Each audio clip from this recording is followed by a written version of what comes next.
Hello friends, welcome to my channel short education. आज मैं बाल विकास का पार्ट 3 लेकर आई हूँ जो सीटेट के एग्ज़ाम के लिए बहुत महत्वपूर्ण है और इसमें कई बार वो क्वेश्चंस मैंने कराए हैं जो कई बार एग्जाम में पूछे जा चुके हैं।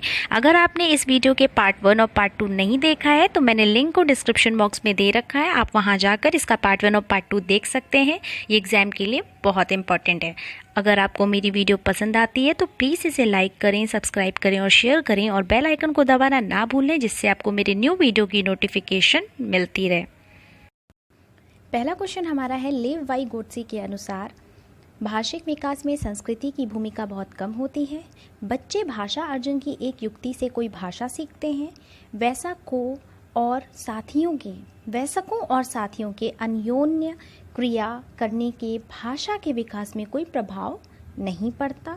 भाषिक विकास मानव चिंतक के स्वभाव को बदल देता है। यहाँ पे ये ध्यान दीजिएगा, ये वयस्कों नहीं है, ये वयस्कों है, वयस्कों।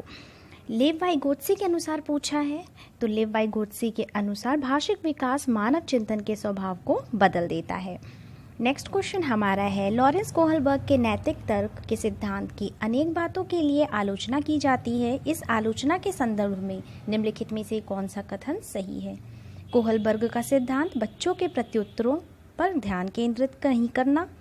कोहलबर्ग ने अपने अध्ययन को मूलतः पुरुषों के नमूनों पर आधारित रखा है। कोहलबर्ग में नैतिक तर्क के प्रत्येक सोपान के लिए विशेष उत्तर नहीं दिया है। अपनी सैद्धांतिक रूपरेखा पर पहुंचने के लिए कोहलबर्ग ने पियाजे के सिद्धांत को दोहराया है। तो क्वेश्चन में एक बार पढ़ लेते हैं, लॉरेंस कोहलबर्ग के नैतिक तर्क के सिद्धांत की अनेक बातों के लिए आलोचना की जाती है, तो इस आलोचना के संदर्भ में कौन सा कथन सही है? इसमें हमें सही बताना है, तो इसमें से हमारा ऑप्शन नंबर 2 एकदम सही है। कोहलबर्ग ने अपने अध्ययन को मूलतः पुरुषों के नमूने पर आधारित रखा है। नेक्स्ट क्वेश्चन है हमारा, निम्नलिखित में से कौन सा अधिगम के आकलन को उजागर करता है? शिक्षक पाठ्य पुस्तकों में दी गई जानकारी के आधार पर विद्यार्थियों का आकलन करता है। शिक्षक किसी विद्यार्थियों के निष्पादन का आकलन दूसरों के निष्पादन की तुलना में करता है। शिक्षक विद्यार्थियों की चिंतन प्रक्रियाओं पर ध्यान देने के अलावा उनके अवधारणात्मक समझ का भी आकलन करता है, या फिर शिक्षक मानक उत्तरों से विद्यार्थियों के उत्तरों की तुलना करके उनका आकलन करता है। तो पूछा जा रहा है कि कौन सा अधिगम के आकलन को उजागर करता है? तो ये है ऑप्शन नंबर 3। शिक्षक विद्यार्थियों की चिंतन प्रक्रियाओं पर ध्यान देने के अलावा उनकी अवधारणात्मक समझ का भी आकलन करता है। हमारा नेक्स्ट क्वेश्चन है, बाल केंद्रित शिक्षा शास्त्र का अर्थ क्या है? आधारित सूचना का अनुसरण करने में बच्चों को सक्षम बनाना, कक्षा में सारी बातें सीखने के लिए शिक्षक का आगे आगे होना, शिक्षक द्वारा बच्चों को आदेश देना कि क्या क्या किया जाना चाहिए, या फिर बच्चों के अनुभवों और उनकी आवाज़ को प्रमुखता देना। बाल केंद्रित शिक्षा शास्त्र का अर्थ पूछा है, तो ये हो जाएगा कि बच्चों के अनुभवों और उनकी आवाज़ को प्रमुखता देना। तो ऑप्शन नंबर 4 हमारा सही हो जाएगा। नेक्स्ट क्वेश्चन हमारा है कि निम्नलिखित में से कौन सा कथन भाषा और विचार के बारे में पियाजे और वाइगोत्स्की के दृष्टिकोण का सही वर्णन करता है? दोनों मानते हैं कि बच्चे की भाषा से विचार जन्म लेते हैं, या फिर दोनों भाषा को बच्चे के विचारों से जन्म लेती हुई मानते हैं? वाइगोत्स्की के अनुसार पहले विचार जन्म लेता है और पियाजे के अनुसार भाषा का विचार पर भारी प्रभाव पड़ता है, या फिर पियाजे के अनुसार पहले विचार जन्म लेता है और वाइगोत्स्की के अनुसार भाषा का विचार पर भारी प्रभाव पड़ता है? तो पूछा जा रहा है कि कौन सा कथन भाषा और विचार के बारे में पियाजे और वाइगोत्स्की के दृष्टिकोण का सही वर्णन करता है? तो ये ऑप्शन नंबर 4 सही हो जाएगा। पियाजे के अनुसार पहले विचार जन्म लेता है और वाइगोत्स्की के अनुसार भाषा का विचार पर भारी प्रभाव पड़ता है। अगर आपने मेरी इससे पहले की वीडियोस देखी होगी तो उसमें मैंने आपको ये बहुत अच्छे से समझा रखा है, तो आप मेरी उस वीडियोस को देख लीजिएगा, मैं लिंक डिस्क्रिप्शन बॉक्स में दे देती हूँ।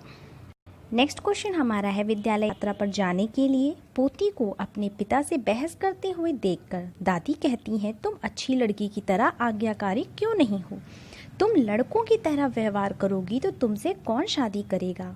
यह कथन निम्नलिखित में से किससे प्रतिबंधित करता है? किस चीज़ को? लड़की की लिंग की गलत पहचान करना, बच्चों के पालन पोषण में परिवार की कठिनाइयाँ, लिंग समरूपता, या फिर लड़कियों और लड़कों के स्वभाव के बारे में रूढ़िबद्ध धारणा। तो जाहिर सी बात है ये लड़कियों और लड़कों के स्वभाव के बारे में रूढ़िबद्ध धारणा जो है ये इस चीज़ को प्रदर्शित करता है, इसलिए इसका ऑप्शन नंबर 4 एकदम सही है।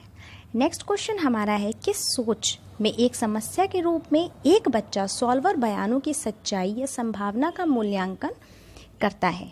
रचनात्मक, सौंदर्य बोध, अमूर्त या फिर तार्किक? तो किस सोच में एक समस्या के रूप में एक बच्चा सॉल्वर बयानों की सच्चाई या संभावना का मूल्यांकन करता है? तो वो हो जाएगा तार्किक, इसलिए इसको ऑप्शन नंबर 4 एकदम सही है। नेक्स्ट क्वेश्चन है, समावेशी शिक्षा के सिद्धांत पर आधारित है क्या चीज़? सामाजिक संतुलन, समानता और समान अवसर, सामाजिक अध्ययन और वैश्विकीकरण या फिर विश्व बंधुत्व? तो समावेशी शिक्षा के सिद्धांत पर क्या आधारित है? तो वो है समानता और समान अवसर, इसलिए इसका ऑप्शन नंबर 2 एकदम सही हो जाएगा। नेक्स्ट क्वेश्चन में बोला जा रहा है, समाज पुरुष और महिला की भूमिकाओं को निर्धारित करता है या कथन स्पष्ट करता है? किस चीज़ को? एक निहित निर्माण के रूप में लिंग, एक वंशानुगत बंदोबस्ती के रूप में लिंग, एक सहज निर्माण के रूप में लिंग या फिर एक सामाजिक निर्माण के रूप में लिंग? तो समाज पुरुष और महिला की भूमिकाओं को निर्धारित करता है या किस कथन को स्पष्ट करता है? ये ऑप्शन नंबर 4 इसका सही हो जाएगा, एक सामाजिक निर्माण के रूप में लिंग। नेक्स्ट क्वेश्चन हमारा है, राष्ट्रीय पाठ्यचर्या की रूपरेखा 2005 से इसकी समझ प्राप्त होती है? किस चीज़ की? मानवता की, व्यवहारवाद की, निर्माणवाद की या फिर संज्ञानात्मक सिद्धांत की? तो राष्ट्रीय पाठ्यचर्या की रूपरेखा 2005 में निर्माणवाद की समझ प्राप्त होती है, इसलिए इसका ऑप्शन नंबर 3 एकदम सही हो जाएगा। नेक्स्ट क्वेश्चन हमारा है, अपसारी सोच के पैटर्न बच्चों की पहचान करते हैं जो हैं अक्षम, डिसलेक्सिया, रचनात्मक या फिर लचीला? तो जो अपसारी सोच के पैटर्न बच्चों की, किस तरह के बच्चों की पहचान करते हैं? तो रचनात्मक, इसलिए ऑप्शन नंबर 3 इसका एकदम सही हो जाएगा। यहाँ पे एक चीज़ हम ये भी रिवाइज कर लेते हैं कि जो डिसलेक्सिया है वो कौन से मतलब किसके साथ जुड़ा हुआ है? वो पढ़ना विकार के साथ जुड़ा हुआ है, पढ़ना विकार। नेक्स्ट क्वेश्चन हमारा है, निम्नलिखित में से कौन सा पूर्ववर्ती विचार की सीमा नहीं है? पलटावी, एकाग्र होने की प्रवृत्ति, प्रतीकात्मक विचार का विकास या फिर अहम केंद्रता? तो कौन सा पूर्ववर्ती विचार की सीमा नहीं है? तो वो है प्रतीकात्मक विचार का विकास, इसलिए ऑप्शन नंबर 3 इसका सही हो जाएगा। विचार न केवल भाषा को निर्धारित करता है बल्कि इसके पूर्व भी है एक विचार था जिसे आगे रखा गया था, यह कथन किसने कहा है? जीन पियाजे महोदय जी ने, कोहलबर्ग जी ने, वाइगोत्स्की या फिर पावलोव ने? तो विचार न केवल भाषा को निर्धारित करता है बल्कि इसके पूर्व भी एक विचार था जिसके आगे रखा गया है, ये वाइगोत्स्की महोदय जी ने कहा है। ऑप्शन नंबर 3 एकदम सही हो जाएगा। एक बच्चे को मचान देने की मात्रा एक प्रकार में परिवर्तन इस बात पर निर्भर करता है, किस बात पर? आइए देखते हैं। अध्यापिका की मनोदशा पर, कार्य के लिए प्रस्तावित पुरस्कार, बच्चे के निष्पादन का स्तर या फिर बच्चे के नैसर्गिक योग्यताएं? तो एक बच्चे को मचान देने की मात्रा एक प्रकार परिवर्तन में किस बात पर निर्भर करता है? तो ये बच्चे के निष्पादन का स्तर, तो इसका ऑप्शन नंबर 3 एकदम सही हो जाएगा।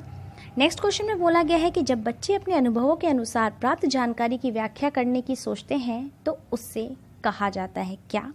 मूर्त सोच, विमर्शी चिंतन, अमूर्त चिंतन या फिर रचनात्मक सोच? तो जब बच्चे अपने अनुभवों के अनुसार प्राप्त जानकारी की व्याख्या करने की सोचते हैं तो उसे कहा जाता है मूर्त सोच, इसलिए ऑप्शन नंबर 1 सही हो जाएगा। फ्रेंड्स, अगर आपको मेरी वीडियो पसंद आती है तो प्लीज़ इसे लाइक करें, सब्सक्राइब करें और शेयर करें और बेल आइकन को दबाना मत भूलिएगा, जिससे आपको मेरी न्यू वीडियो की नोटिफिकेशन मिलती रहे।